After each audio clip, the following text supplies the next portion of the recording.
1 करोड़। सुनने में तो ये नंबर कितना बड़ा लगता है ना। ऐसा लगता है जैसे कि सिर्फ बिजनेसमैन, फिल्म स्टार्स, सेलिब्रिटीज या फिर सिर्फ उन्हीं लोगों के लिए है जिनकी फैमिलीज पहले से ही रिच हैं। एक नॉर्मल सैलरीड पर्सन के लिए तो ये सपने जैसा है। लेकिन व्हाट इफ मैं आपको बताऊं कि आप अपना पहला 1 करोड़ बहुत ही इजीली अर्न कर सकते हो। मैंने ये 4 स्टेप का ब्लूप्रिंट प्लान बनाया है जिसे फॉलो करके कोई भी नॉर्मल इंसान अपना पहला करोड़ अर्न कर सकता है। तो वीडियो को एंड तक देखना। अच्छा, let me ask you a question. तो सोचो कल आप अपनी जॉब से ले ऑफ हो जाओ, तो क्या आप अगले 3 महीने बिना सैलरी के सरवाइव कर पाओगे? यानी कि आपका रेंट, आपकी ईएमआई, आपके डेली के खर्चे क्या आप मैनेज कर पाओगे? Well, I am pretty sure कि इस सवाल का जवाब ज्यादातर लोग देंगे नहीं। तो अब आप ही सोचो, अगर आपके पास अपने अगले 3 महीने के लिए भी सेविंग्स नहीं है तो आप अपना पहला करोड़ कैसे कमाओगे? इसीलिए आपके फर्स्ट करोड़ तक पहुंचने का पहला स्टेप वेल्थ क्रिएशन नहीं, बल्कि अपनी वेल्थ को प्रोटेक्ट करना है। यानी कि एक फॉल बैक फंड बनाना है जो कि किसी भी इमरजेंसी के वक्त आपके लिए एक सेफ्टी नेट का काम करेगा।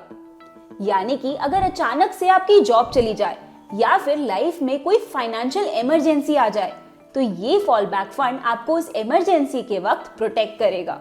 अच्छा, अब आपके फॉल बैक फंड यानी कि इमरजेंसी फंड में कितने पैसे होने चाहिए? तो आपके इमरजेंसी फंड में तकरीबन 3 to 6 months of your monthly expenses जितना पैसा होना चाहिए। अब इसको एक सिंपल से एग्जांपल से समझते हैं। तो मान लीजिए आपकी मंथली एक्सपेंसेस यानी कि आपका रेंट, ट्रैवल का खर्चा, इलेक्ट्रिसिटी, ग्रोसरी एटसेट्रा मिलाकर होता है 30,000 रुपीज। तो अगर आप 3 मंथ्स का इमरजेंसी फंड बनाते हैं तो आपके पास होने चाहिए 90,000 रुपीज। ये एक मिनिमम टारगेट है जो सबका होना चाहिए। ऐसे ही अगर आप 6 महीने का इमरजेंसी फंड बनाते हैं तो आपके पास 1.8 लाख रुपीस होने चाहिए। ये कंफर्टेबल सिचुएशन है। अच्छा, अब इस इमरजेंसी फंड को आपको ऐसे किसी भी स्टॉक या फिर म्यूचुअल फंड में इन्वेस्ट नहीं करना, बल्कि इस इमरजेंसी फंड को आपको एक ऐसी जगह रखना है जहां से आप किसी भी इमरजेंसी के आने पर इस पैसे को अगले 24 घंटे में विड्रॉ कर पाएं, जैसे कि आपका सेविंग्स बैंक अकाउंट, एफडी या फिर कोई भी लिक्विड म्यूचुअल फंड। लेकिन if I am being honest, अगर आप एक इमरजेंसी फंड बना भी लो तो भी ये हर इमरजेंसी को हैंडल करने के लिए इनफ नहीं है। अगर आपके घर में कोई भी मेडिकल इमरजेंसी आ जाती है तो एक हॉस्पिटल बिल ही आपकी सारी सेविंग्स को खत्म कर सकता है। And I am not joking, India में मेडिकल इन्फ्लेशन 14% है, जो कि निफ्टी 50 के रिटर्न से भी ज्यादा है। यानी कि इंडिया में हॉस्पिटल के खर्चे शेयर मार्केट के रिटर्न से भी ज्यादा तेजी से बढ़ रहे हैं। तो अगर आपको कोई आज एक बेसिक सी डिजीज भी हो जाए और आप एक अच्छे से प्राइवेट हॉस्पिटल में एडमिट हो जाते हो तो आपका खर्चा तकरीबन 1 से 2 लाख रुपए तो आराम से आ जाता है। और बस इसीलिए किसी भी फॉल बैक फंड का बहुत ही इंपॉर्टेंट और नॉन नेगोशिएबल कंपोनेंट है हेल्थ इंश्योरेंस प्लान। तो एक 5 से 10 लाख का फैमिली फ्लोटर प्लान आपको 15 से 20 हजार रुपए का पड़ेगा। लेकिन ट्रस्ट में ये आपको किसी भी बड़े फाइनेंशियल डिजास्टर से बचा सकता है। अब जैसे कि जब हम कोई भी बिल्डिंग बनाते हैं उसकी फाउंडेशन सबसे इंपॉर्टेंट होती है, ऐसे ही हमारे 1 करोड़ के ब्लूप्रिंट प्लान में ये फाउंडेशन सेट करना बहुत ही जरूरी है।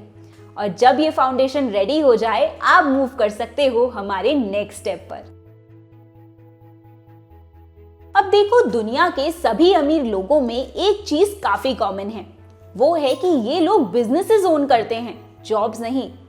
जॉब आपको एक स्टेबल इनकम दे सकती है, कंफर्टेबल लाइफ दे सकती है, लेकिन सिर्फ जॉब करके करोड़पति बनना काफी मुश्किल है और टाइम कंज्यूमिंग भी। लेकिन मीनल, मैं बिजनेस कैसे शुरू करूं? ना ही मेरे पास इतना टाइम है, ना ही पैसा और ना ही कोई आइडिया। वेल, आपको अपनी जॉब छोड़कर बिजनेस शुरू नहीं करना है, बल्कि अपने पैसे को दूसरे बिजनेसेस में इन्वेस्ट करना है। लेकिन कैसे? अरे, उन बिजनेसेस के स्टॉक्स में इन्वेस्ट करके। तो अगर आप टाटा मोटर्स और रिलायंस इंडस्ट्रीज के शेयर्स खरीदते हो तो आप सिर्फ इन्वेस्टर नहीं बनते, बल्कि उस कंपनी के छोटे से मालिक भी बनते हो। तो उस कंपनी के ग्रोथ के आप हिस्सेदार भी होते हो। तो यानी कि अगर टाटा मोटर्स का शेयर बढ़ेगा तो आपकी भी वेल्थ बढ़ेगी। And this is how you own a piece of business without leaving your job. Nifty हर साल ऑन एन एवरेज 12% का केगर देता है, यानी कि आप 6 इयर्स के अंदर अपने पैसे को डबल कर सकते हो विदाउट पुटिंग एनी एफर्ट। लेकिन जब आप पैसे इन्वेस्ट करना स्टार्ट करते हो तब आता है एक बहुत ही बड़ा साइकोलॉजिकल प्रॉब्लम, जिसकी वजह से ज्यादातर लोग कभी करोड़पति बन ही नहीं पाते, और वो है इम्पेशेंस। आपको लगेगा कि ग्रोथ काफी स्लो हो रही है। अब जैसे आज आपने 50,000 रुपीज इन्वेस्ट किए, आप 1 साल बाद देखोगे तो वो बन जाएंगे 56,000 रुपीज, और आप सोचोगे सिर्फ 6,000 रुपीज का प्रॉफिट, और यहीं आपका करोड़पति बनने का मोटिवेशन खत्म हो जाएगा। और यहीं आता है हमारा स्टेप 3। तो देखो, अगर आप हर महीने निफ्टी में 10,000 रुपीज इन्वेस्ट करते हो तो 1 करोड़ तक पहुंचने के लिए आपको लगेंगे तकरीबन 21 ईयर्स। तो वेल्थ क्रिएशन एक मैराथन है, और इस मैराथन का सबसे बड़ा दुश्मन है आपका दिमाग, आपकी ग्रीड और आपकी इम्पेशेंस।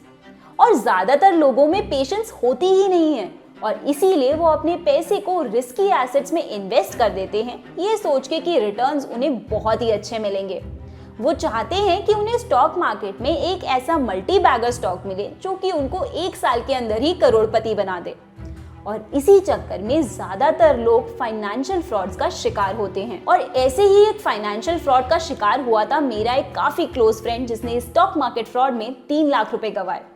तो हुआ ये कि मेरा फ्रेंड एक टेलीग्राम ग्रुप का पार्ट था, जहाँ पे कई सारी स्टॉक की टिप्स आती थी। वो भी इन टिप्स को फॉलो करके स्टॉक मार्केट में अपने पैसे को इन्वेस्ट कर देता था। अब इस टेलीग्राम ग्रुप के ओनर काफी स्मार्ट थे। उन्होंने ऑलरेडी से इन कंपनीज में अच्छी खासी पोजीशंस होल्ड कर रखी थी एट अ लोअर प्राइस। तो जैसे ही वो इस ग्रुप में अपनी टिप भेजते थे, बाकी इन्वेस्टर्स अपना पैसा उन्हीं कंपनीज में लगा देते थे, जिसकी वजह से इन कंपनी के जो स्टॉक्स थे उनकी प्राइस इंक्रीज हो जाती थी। तो ये टेलीग्राम ग्रुप वाले जैसे ही प्राइस उस स्टॉक की इंक्रीज होती थी, अपनी पोजीशंस को सेल कर देते थे। तो अल्टीमेटली इसकी वजह से उनको तो होता था हेवी प्रॉफिट, लेकिन जो लोग इस स्टॉक में इन्वेस्ट कर रहे हैं उनको होता था मोटा लॉस। इसीलिए अगर आपको करोड़पति बनना है तो आपको पेशेंट रहना पड़ेगा।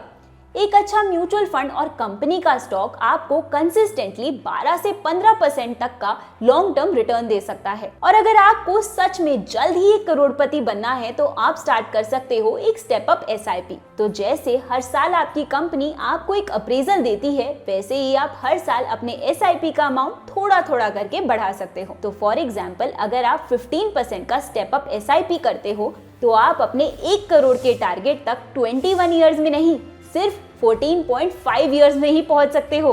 अब क्योंकि फर्स्ट करोड़ बनाने का प्रोसेस काफी टाइम कंज्यूमिंग और एफर्टफुल है, और इसके लिए आपको अपनी लाइफ में भी कुछ सैक्रिफाइसेस करने पड़ते हैं, ज्यादातर लोग इस स्लो गेम को खेल ही नहीं पाते।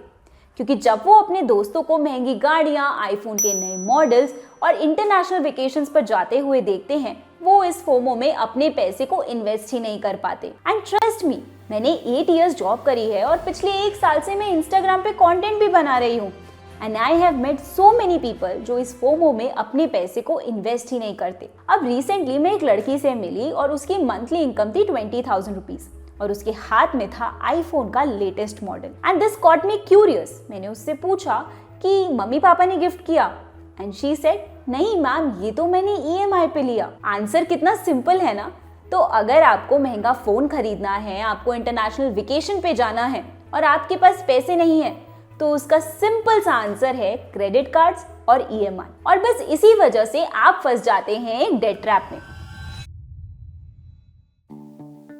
अब ध्यान रहे, मैं यहाँ एजुकेशन लोन और बिजनेस लोन जैसे गुड डेट की बात नहीं कर रही, मैं बात कर रही हूँ बैड डेट की, जैसे कि आपके credit card loans, personal loans for lifestyle या फिर बाय नाउ पे लेटर स्कीम्स। अब इनका इंटरेस्ट रेट होता है 20 to 30% और यहाँ तक कि कई केसेस में 40% तक। अब आप सोचो, अगर आप 12% आज स्टॉक मार्केट में इन्वेस्ट कर रहे हो रिस्क लेकर और 30% एक क्रेडिट कार्ड कंपनी को इंटरेस्ट में दे रहे हो, तो नेट आप 18% से और गरीब हो रहे हो।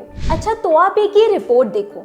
इस रिपोर्ट के अकॉर्डिंग इंडिया में कंज्यूमर लोन्स बढ़ते जा रहे हैं और ज्यादातर loan small ticket personal loans हैं, यानी कि ऐसे लोन्स जिनका अमाउंट 1 लाख से कम है।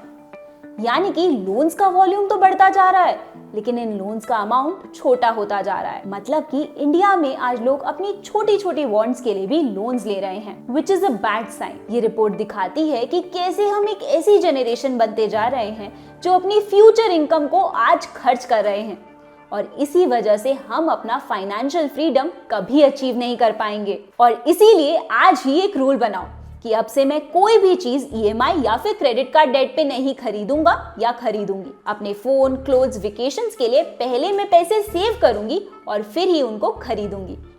तो अगर आपको भी ये ब्लूप्रिंट आज प्रैक्टिकल लगा हो और आप भी अपनी फाइनेंशियल जर्नी को स्टार्ट करने के लिए एकदम तैयार हो, तो मुझे नीचे कमेंट सेक्शन में लिखो, my journey starts now. And yes, do not forget to subscribe to my channel.